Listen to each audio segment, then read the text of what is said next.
Арма қазағым, данышпан қазағым. Кейде бір дүкендерге бара жатырсам, супермаркеттерге кіріп атсам, қазақ тілде мынандай нәрселер жазылып тұрады. Орыс тілден аударылған сөздер, яғни орысша былайынан на себя, от себя деп есіктің үстінде жазылып тұрады.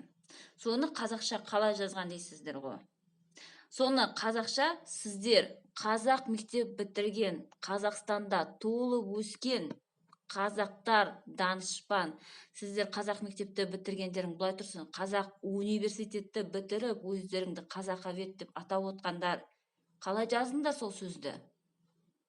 Өздеріңнен әрі өзіңе қарай деп. Міне, 10 дана сөз қазақша білмей келген мен Ресейден, Самара мен башқұрттердің орталарында өскен қазағы мен біліп отырмын. Ол жерде өзіңнен ары өзіңе қарай деп жазылмайды, аударылмайды. Ол жерде тек итер болады. Я болмаса тарт деген қазақтың сөзі болады.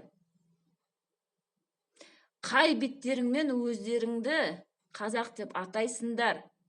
Қазақ мектепті бітіріп отырып, қазақ филология университетін бітіріп отырып, бір қазақша кітаптың бетін ашпай, ұялсаңдаршы, біздің бабамыздың тілімізді қашанға дейін сіздер мазақ ете бересіздер? Сіздер бізге үлгі болу керексіздер. Қазақша білмейтін, өмірде қазақ мектепке бармаған мен сияқтыларға сендер үлгі болу керексіңдер. Ал сендер не жасап отырсыңдар? Қазақ тілді мазақ етіп жүрсіңдер. Қалай аударғандарың анау? Өзіңе қарай, өзіңнен әрі деп. Итер, тарт деген сөз болу керек, ақмақтар.